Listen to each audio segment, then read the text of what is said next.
May buntag mga higala. Wash out dahil sa tong higala si Idmar Maligro. Usali ni sa to mga solid nga followers. Karon dahil no kay magpabukid na sadta. Hatod ta aning mga pineriso, aning luyo sa truck. Di na ta maglangan, biyahin na ta. Mga nangitag mga trabaho dito diha no. Naihiring ari, puli aning tulo ka buk naghawid aning kawa, aning rotunda, dako og sweldo. Sa di pagpaglangan no, mo istorya ko no atong amigo.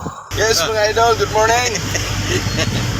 Another trip na naman mga idol, going to Ila po ta pa syudad, pabukid na po ta ron.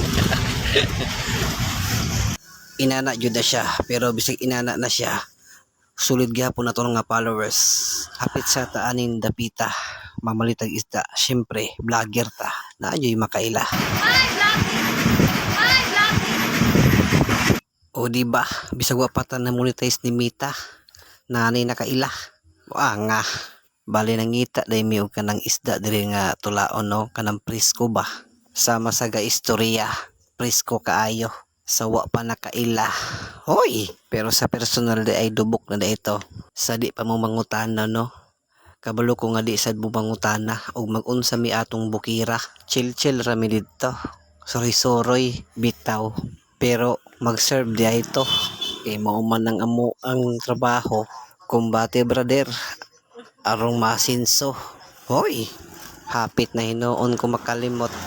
Shout out dahil sa atong higala si Brian Velasco o si higalang sinubim ingod. Sinsya na mo mga higala o karampa mo na wash out kay tungod kay bisita. Wagani may nakakontent ni istoy kay si kog biyahe karon padulong mig Pinasyo kay mag-serve na sa didto. Sawa day nakabalo unsay naaan ang Pinasyo.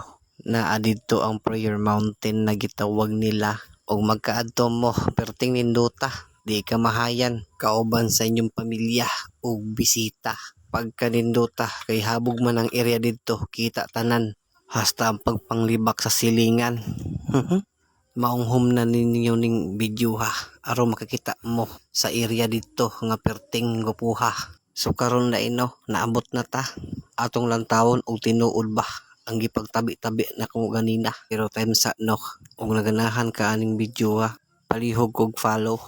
Arong update ka sa sunod na tong mga video. Og i-like na lang pod. Hoy, walay pong sanay, wala po'y balibaray. Lahat salam mga higala.